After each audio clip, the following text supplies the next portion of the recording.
Catherine Wittel de Wenden, une première question qui s'impose. Dans un monde dont on dit qu'il est globalisé, comment se fait-il que n'existe pas encore aujourd'hui un droit, je dis bien un droit, écrit, codifié, un droit à la mobilité? Alors, en fait, le droit de sortie existe puisque quelques philosophes l'ont déjà défini, de Kant jusqu'à Zygmunt Bauman aujourd'hui, mais aussi des textes internationaux, la Déclaration universelle des droits de l'homme de 1948, le droit de sortir d'un pays, y compris le sien, le droit d'asile, la Convention de Genève 1951 qui définit le droit si on est sous la menace de sortir de son pays. Donc le droit de sortie a été codifié plusieurs fois. En revanche, le droit d'entrée n'existe pas. Oui, c'est toute la difficulté pas simple, hein, dans laquelle on se trouve aujourd'hui. Et un de mes collègues belges, d'ailleurs, de l'université de Louvain, Jean-Yves Carlier, parle du pas suspendu de la cigogne. C'est-à-dire qu'on peut sortir, mais on ne peut pas poser son pied ailleurs. Et parce que le droit d'entrée, il est soumis à la volonté, au pouvoir discrétionnaire des États d'accueil. Donc il y a un déséquilibre entre un droit universel de sortie, un droit d'entrée soumis à la volonté des États, qui sont aujourd'hui soumis aussi, eux, à leurs opinions publiques et qui sont de plus en plus réticents à l'égard de ce droit de migrer. Or, la plupart des organisations internationales, des experts, etc., ont montré, par exemple, le rapport du PNUD 2009, le Programme des Nations Unies pour le développement, qui s'appelle Lever les barrières, qui montre que la mobilité est un facteur du développement humain. Dans un monde où les 2/3 de la population de la planète n'ont pas le droit de circuler librement, sont soumis à visa pour sortir de chez eux, d'où d'ailleurs l'économie de la frontière et de l'immigration clandestine. Et en même temps, tous les travaux, j'étais à New York pour le dialogue de haut niveau migration et développement organisé par les Nations Unies début octobre, disent que la migration est un facteur de développement et que, avec chiffres en main, tous les éléments montrent cette évidence, enfin ce qui était présenté comme une évidence, mais qu'on a beaucoup de mal à faire passer dans l'opinion publique. On ne parle des migrations ni au G8 ni au G20. C'est un sujet qui dérange. On a retiré la migration du programme de Barcelone 95-2005. On l'a retiré des discussions de l'Union pour la Méditerranée en 2007-2008. Donc en fait, on n'a eu aucune conférence internationale mondiale sur les migrations, alors qu'on en a eu sur les femmes, sur la population, sur les discriminations, sur toute une série de sujets mondiaux. Donc c'est un sujet qu'on a longtemps considéré comme conjoncturel, passager, alors que c'est un élément essentiellement structurel de l'évolution du monde d'aujourd'hui. Mais comme il dérange, on préfère ne pas en parler et traiter un petit peu sous la table les questions migratoires. Mais on va le voir avec vous trois, aujourd'hui, dans des angles différents, qui vont poser la question de l'économie, qui vont poser la question de l'environnement. Les chiffres, les enquêtes démontrent que ces mouvements peuvent profiter à tout le monde, y compris aux pays dont partent les immigrants. Tout à fait. Parce qu'ils vont renvoyer de l'argent dans ces pays. Donc si ces flux étaient aujourd'hui politiquement, intelligemment régulés, tout le monde y gagnerait. Qu'est-ce qui manque? Et notamment, tenez par exemple, on parlait de Lampedusa tout à l'heure, cette abomination de Lampedusa. C'est un courage politique, c'est une décision difficile, aussi difficile que...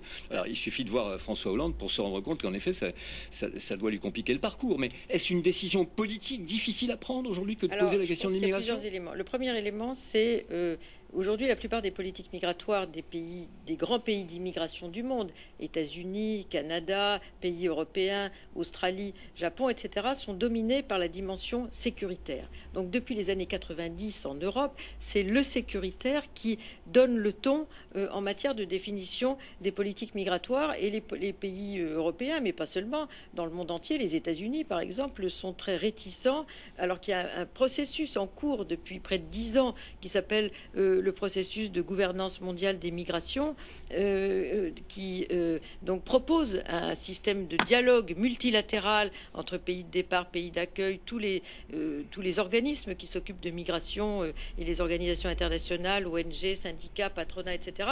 C'est un projet qui peut être très intéressant pour essayer d'avoir une sorte de normes qui pourraient s'imposer aux États. La plupart des grands États le refusent parce qu'ils ne veulent pas que leur souveraineté soit dominés par des normes qui s'imposeraient à eux, comme on le fait pour d'autres domaines, pour le commerce, pour toute une série de sujets d'intérêt mondial. Donc ça, c'est un premier élément, la réticence sous la pression du sécuritaire, de l'opinion publique et disons, de l'amoindrissement de la souveraineté dans le domaine. Ce qui fait qu'on est un peu dans le Far West aujourd'hui. La politique migratoire mondiale, c'est le Far West, c'est-à-dire c'est les plus forts qui donnent le ton et qui déterminent par leur politique migratoire le régime de la mobilité à l'échelle mondiale. Vous parlez une très grande frilosité dans la politique migratoire telle qu'elle est définie par la plupart des pays d'accueil, alors que tous les travaux d'experts montrent que c'est un facteur de développement économique, qu'on serait gagnant par exemple sur la rive sud de la Méditerranée, mais aussi sur la rive nord,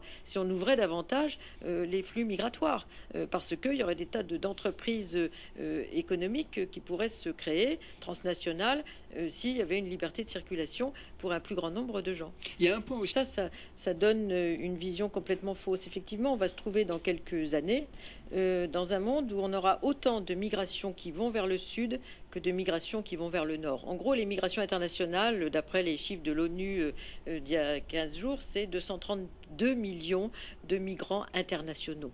Sur ces 232 millions, on a à peu près 120, 130 millions qui se dirigent vers le nord, c'est-à-dire soit du nord-nord, et pour l'essentiel du sud-nord. Donc ça, c'est vers le nord. Et vers le sud, on est autour de 110 millions de personnes qui sont des migrations sud-sud, dont par exemple les pays du Golfe, mais beaucoup d'autres, tous les pays émergents, mais aussi de la migration nord-sud, qui est liée à toute une série de facteurs divers, la crise européenne, les seniors au soleil, l'extension du tourisme international qui aujourd'hui atteint 1 milliard de personnes, etc.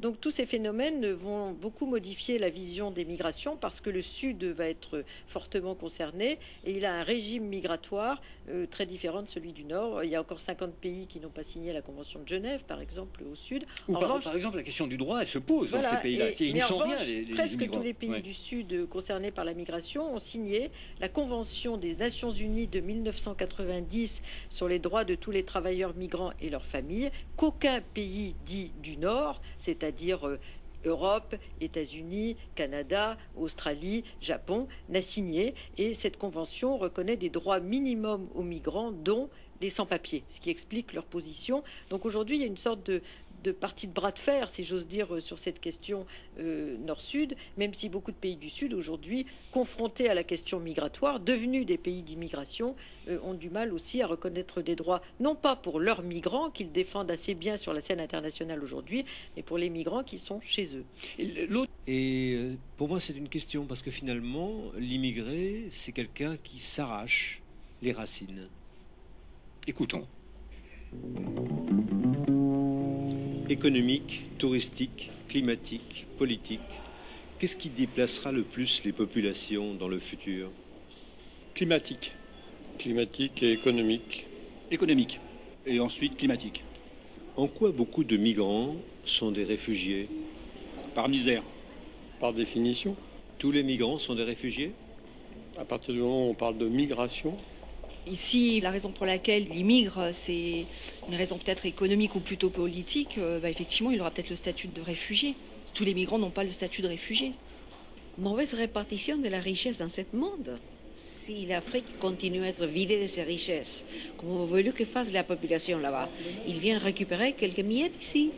Peut-on combattre le rêve d'un ailleurs meilleur? Non, ce serait une utopie. Oui, en faisant sur place. Oui, en mettant en place des politiques qui permettent de comprendre que l'environnement dans lequel on vit peut s'améliorer. On n'a pas le droit de combattre le rêve, parce que nous l'avons eu, nous, les Occidentaux. Alors de quel droit? La difficulté d'y accéder à ce rêve ne renforce-t-elle pas sa puissance? Bien sûr que si, ça renforce la puissance de ce rêve.